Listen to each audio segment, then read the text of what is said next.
Good evening, welcome to APTN National News. I'm Dennis Ward. A politician from Northern Ontario is raising his concerns with the Thunder Bay Police Service. NDP MPP Saul Mamakwa is calling on the province to have the OPP enact oversight over the Thunder Bay Police Force. This comes after a confidential report leaked this week that called for a police reinvestigation into the deaths of 14 Indigenous people. Here's some of the exchange at Queen's Park between Mamakwa and the Solicitor General of Ontario. Speaker, if these were your family members dying without proper investigation, this situation would be intolerable. Will the Premier please explain why this government is failing to act when the Thunder Bay Police Service is treating Indigenous peoples as less than and unworthy of proper police investigations? Thank you. The Solicitor General. Thank you, Speaker. I couldn't agree more with the member opposite. I am deeply concerned, as are all of us, I'm sure, to hear about the reports. We have been following and will respect the Chief Coroner and the Chief Pathology. They have, of course, sent a report to the Attorney General, who is reviewing that right now. But it is absolutely imperative that any investigations that were not done completely and thoroughly need to happen immediately so that those families understand exactly what happened and loved ones can have an appreciation that the system is working for them, not against them.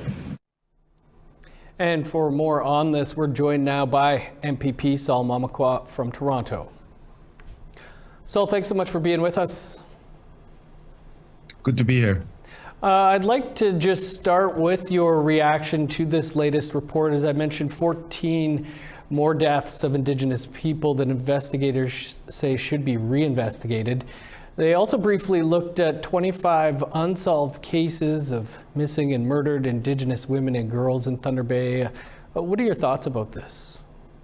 I think my initial reaction would be that we are subject to injustice.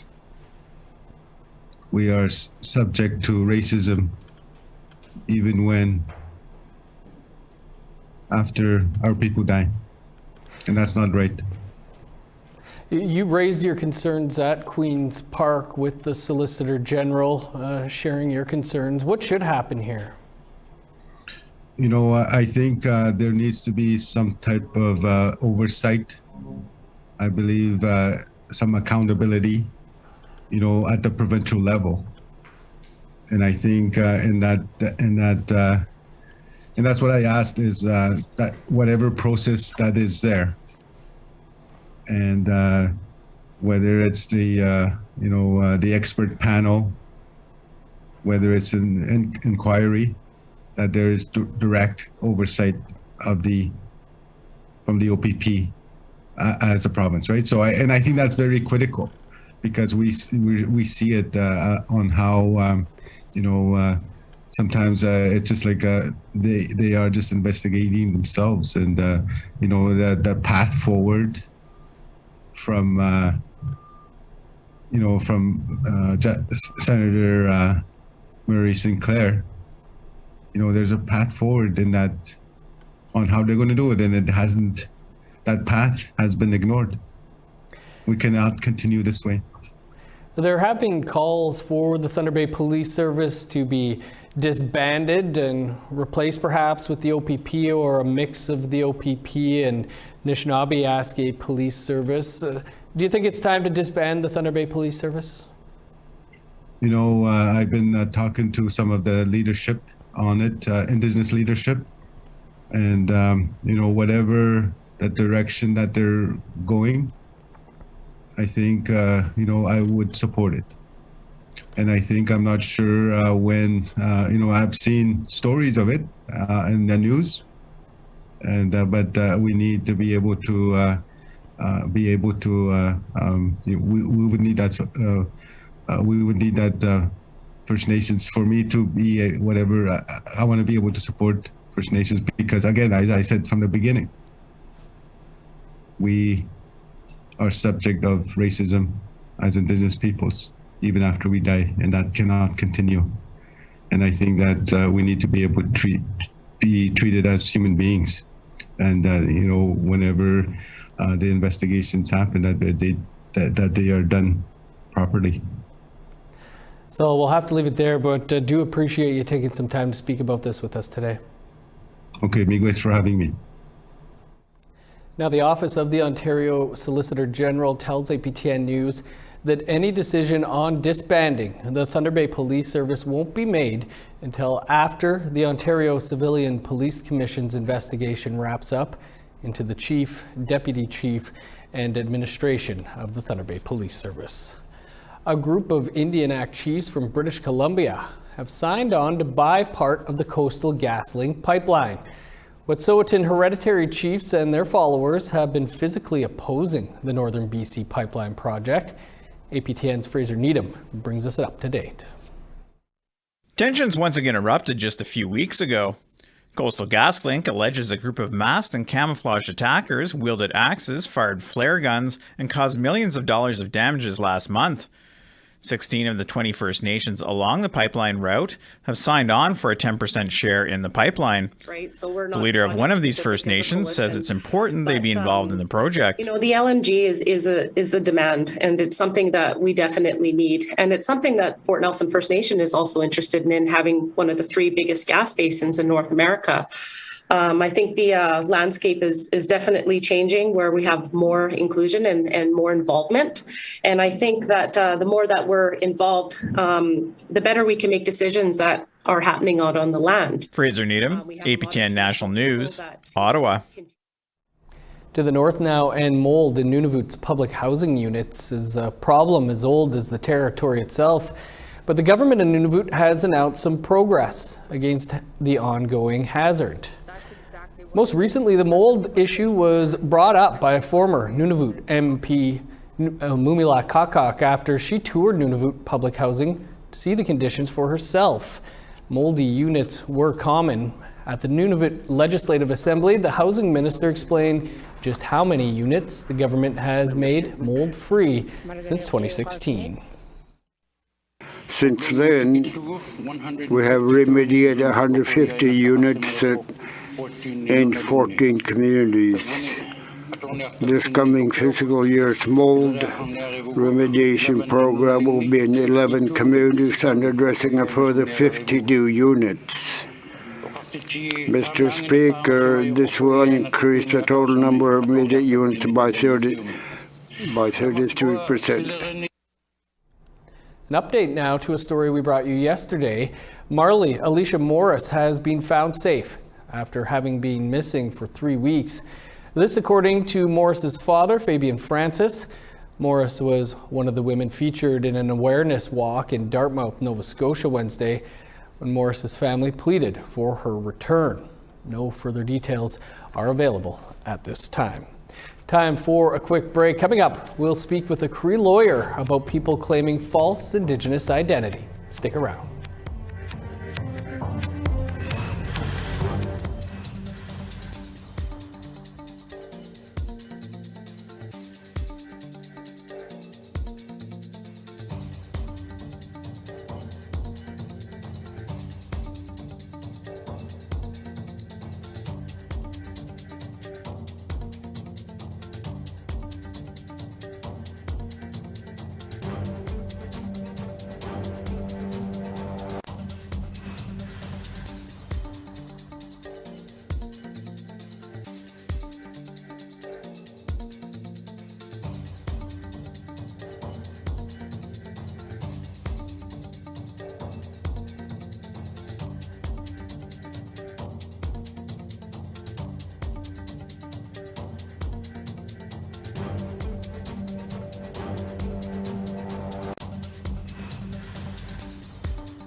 Welcome back. The Russian invasion of Ukraine has now entered its third week. Prime Minister Justin Trudeau met with U.S. Vice President Kamala Harris in Poland today to discuss the situation in Ukraine. It's Trudeau's final stop on his four-country tour of Europe this week to speak with allies about how to ramp up the pressure on Russian President Vladimir Putin's regime.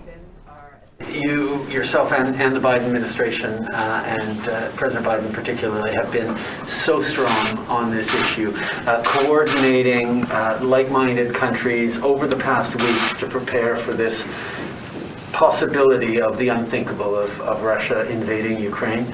And so when it did, the kind of alignment, the kind of strength of unity that we've shown, I think has really made a difference. First of all, Vladimir Putin totally underestimated the strength and resolve of the Ukrainian people, but he also underestimated the strength and resolve of democracies to stand up in support of Ukraine, but in support of those values and principles that underlie everything we do. Back here at home, Tamara Leach is defending her Métis ancestry after her claim was questioned on social media. Leach is one of the main organizers of the Freedom Convoy that held Ottawa hostage. Tamara Pimentel has that story. As a woman with Métis heritage, Convoy organizer Tamara Leach's Métis claims have prompted two Indigenous genealogists to look into her background, and they told APTN News they couldn't find a Métis ancestor. After some research, Washington state-based genealogist Gail Morin told APTN on the phone Tamara didn't grow up in a Métis community, neither did her parents, or neither did her grandparents. Questions about her Indigenous identity and screenshots of the genealogy have been circulating online, but the names listed here may be her adoptive family. In the affidavit that was filed in court for her bail review, Leach states she's originally from Saskatoon, adopted by a Caucasian family, and her biological maternal grandmother was Cree, her grandfather, Métis. She also stated, "As far as I can remember, I always identified as Indigenous spiritually. I have attended at smudging and sweat lodge ceremonies and retreats from time to time to nourish my Indigenous spiritual growth. I am a card-carrying member of the Métis Nation of Alberta." Now, the Métis Nation of Alberta would not confirm Leach holds a membership card for confidentiality reasons. If the court accepts that Leach is Indigenous, she could be entitled to a Gladue report, which details her life and could be used by a justice at sentencing. Morin told APTN she would not be able to confirm Leach's Métis without knowing the name of her grandparents. We've reached out to Leach's lawyer for those names and haven't received a response before airtime. Leach was granted bail on March 7. She's facing multiple charges, including mischief. Tamara Pimentel, APTN National News, Calgary. Well, false claims of Indigenous identity have rocked Canadian film, literature, and academia recently. Now, some academics are holding a forum on preventing, quote, pretendians from getting research dollars meant for real Indigenous scholars. Leah Ballantyne is a Cree lawyer. She's part of the forum and joins us now. Leah, great to have you with us. How difficult will it be to come to a consensus on who is Indigenous or not in academia? Well, this is a challenge, Dennis, that we've been having dialogue on for at least a decade, if not longer. We all know for First Nations people, specifically with Status Indians, that the government has controlled the identity of who is and who isn't First Nations since the inception of the Indian Act. So we're going way back to 1867, where the government has had control over that identity. For Indigenous in general, I think we'll be having this conversation for quite some time before we find some resolution that will fit everyone. Well, speaking of that conversation, can you tell us a bit about the forum that's taking place? Yeah, the First Nations University, based out of Regina, Saskatchewan, is holding a 2-day National Indigenous Identity Forum, which started on March the 9th and concludes today. And the issues that are raised about Indigenous identity, self-identification, the vetting of self-identification, and the benefits that go towards students, scholars, and academics are all on the table for dialogue, given the very high profile cases of academic people in the academic faculty having taken advantage of Indigenous identity to further advance their career, and the general public then finding out about that false identity and identity fraud. Speaking of those benefits and that, what do you see as the true cost of imposters taking opportunities away from Indigenous peoples? Well, Dennis, this is that's the million-dollar question. And actually, I believe that this one particular case is going to cost the university in Saskatchewan likely millions of dollars. You have a union to address, you have human resources, you've got policy that actually allowed this self-identification movement to flourish so that faculty and people who may want to take advantage of those Indigenous seats allocated could potentially put their name forward and receive those benefits. And so we know that those benefits have been used and there has been identity fraud perpetrated. I know I spoke with APTN earlier in the year, and I had suggested that a criminal code action could be triggered by these identity frauds, which it could. There is no statute of limitation when it comes to fraud and identity fraud. As you might know, we're talking about academia here, but as you know, this has been an issue in the television and film industry as well. APTN and the Indigenous Screen Office recently put out a joint report on how to address this in the future. Do you feel like moves are being made to address this going forward? Yes, I do. I think that a critical point's been reached in academia, and I'm certainly hoping that it also reaches the Public Service of Canada and other councils like the arts. But there's a huge liability here for allowing identity fraud to continue. And so this National Identity Forum that's being held at the First Nation University in Regina is a really important step for this dialogue to happen in a safe space that allows dialogue, not just with the faculty and the university HR, but also with other scholars, with students and interested community members, which I would include myself in the latter. Well, Leah, a very important conversation, no doubt. Really appreciate you taking some time for us, and great to have you here with us. Yeah, thanks so much, Dennis. Really appreciate the opportunity. Great to have somebody back in the studio. Well, the annual Arctic Inspiration Prize worth $1 million has been awarded. Details after the break.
Welcome back. Time now to take a look at our photo of the day.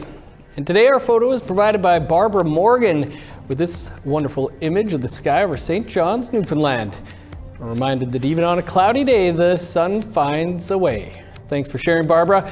Be sure to send your pictures by email to share@aptn.ca for the chance to be our next photo of the day.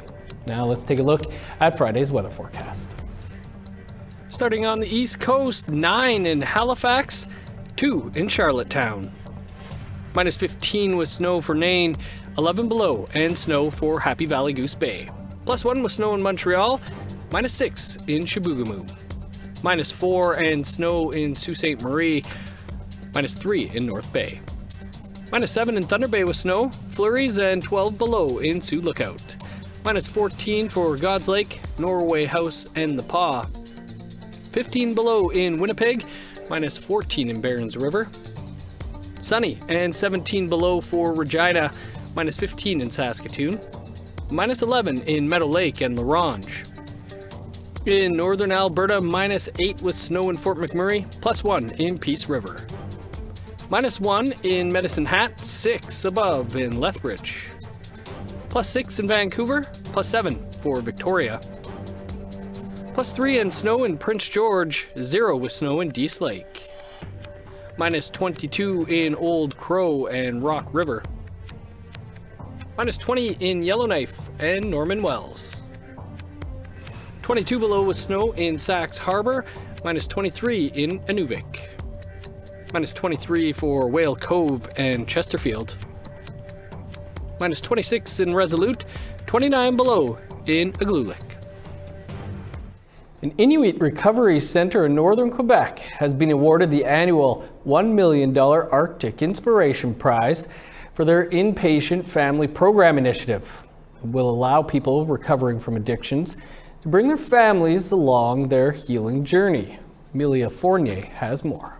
I'm happy to announce the winner of the Arctic Inspiration Prize, which is the Iswak Civic Treatment Centre in Kuujjuaq. At this year's Arctic Inspiration Prize ceremony, the Iswarsavik Regional Recovery Center received $1 million for a new program. So it means a lot for us as Nunavut as a whole.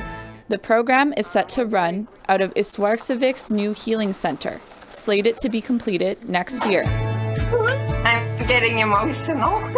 George Kaukai and Sarah May are team leaders in this new program initiative. Kaukai explains the Inuktitut name for the program. Means being a family, being able to express yourself as a family, I guess, through culture, with culture.